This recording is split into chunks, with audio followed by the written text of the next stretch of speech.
Hello, and welcome to another Pierce County Library System cooking video. My name is Matthew, I work at the South Hill Library, and today I want to show you a recipe for how I like to make Tang Yuan, which is like a sweet dumpling often served in northern China. So we're going to go ahead and run through the ingredients real quick, and then we will get to the cooking. So, you're going to want half of a cup of specifically black sesame seeds. And we want the black sesame seeds instead of conventional sesame seeds because they're a little more flavorful and they just go a little better in this particular dish. In addition to that, we want 1/3 cup of butter, half of a cup of powdered sugar, 1/8 of a teaspoon of salt, so just a very small amount.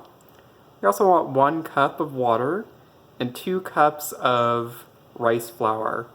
And you can choose either white rice flour or brown rice flour.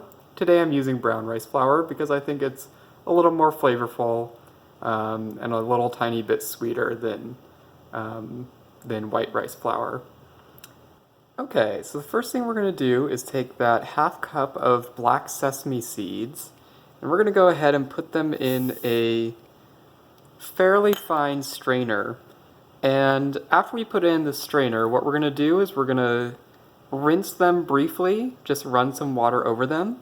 And then we're going to put them in a frying pan or a wok, and slowly on a very low heat, we're going to basically roast them until they're dry again. So you're not trying to cook them, because if you cook them, they will potentially get bitter. But we're just getting them wet and then basically drying them out again and applying low, steady heat in the process. So let's go ahead and go do that. Okay, so as you can see, I've gone ahead and put those sesame seeds under heat, and now they're all dried out again, and so now those are roasted. And so the next step is going to be to actually grind up the sesame seeds into a somewhat fine powder. Now, the best way to do this, of course, would be either with an electric grinder or with a mortar and pestle, but I know many people don't have a mortar and pestle. If you don't need to worry though. It's pretty easy to take something like my wok, which you can see has a flat bottom, and anything that you have, in this case I have a whisk with a flat bottom, you can just very gently come through and begin to grind. And it will be slower and not as effective as using those dedicated tools, but you can get by without them.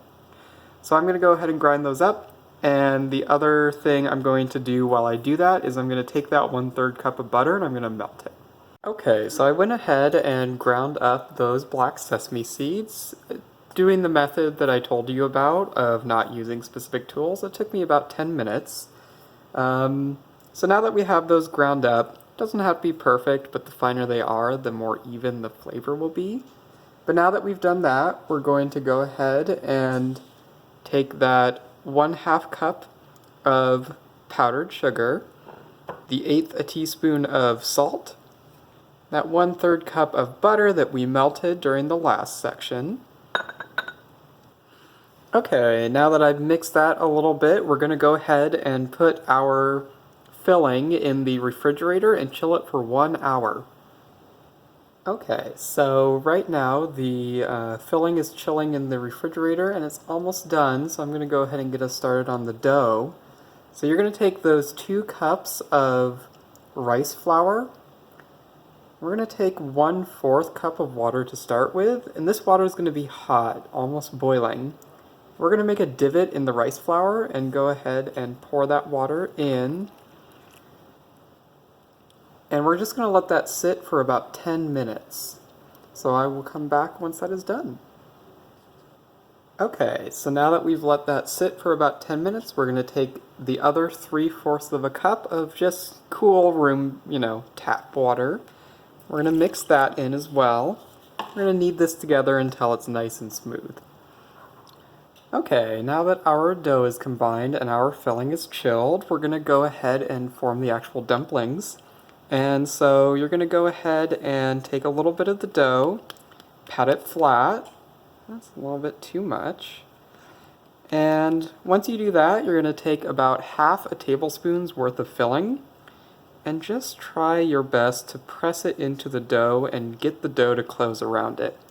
And this is a little tricky.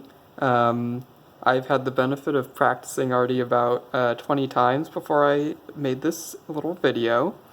But just try your best to completely enclose the filling, and ideally it should look kind of like that, where the filling is no longer visible. And once we complete those dumplings and put all the filling inside the dough, we're going to go ahead and cook the dumplings in boiling water.